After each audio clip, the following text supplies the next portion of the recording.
Alright, we're going to show you how to mount the fourth axis to your heated build platform. You have 4 M4 screws. The holes are already tapped here.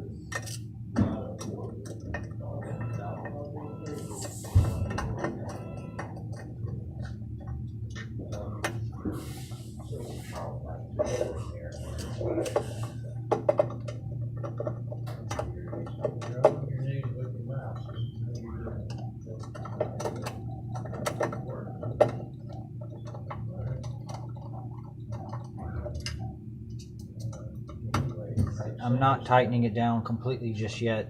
I'm going to get it roughly square to the build platform, but if you want this to be true to the gantry, you'll need to put an indicator on your yoke and adjust as necessary, because you'll see there will be some play in the screws here.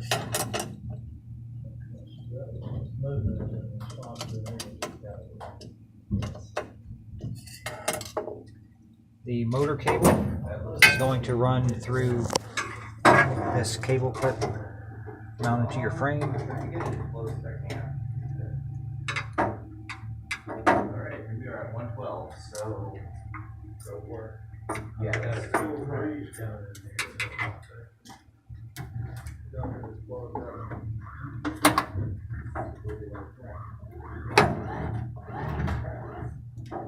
Get access for my screw here.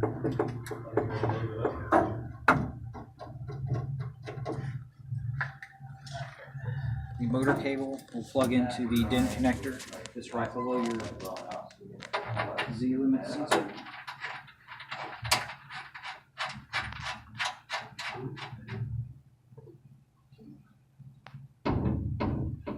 Once that's in place, you can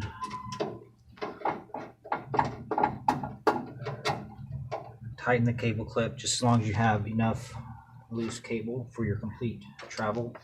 Gotcha. Is that all there is to it? That's all there is to installing it. Operating it's there another story. some safety device you have to plug in on the side? Sweet. Well, there you go.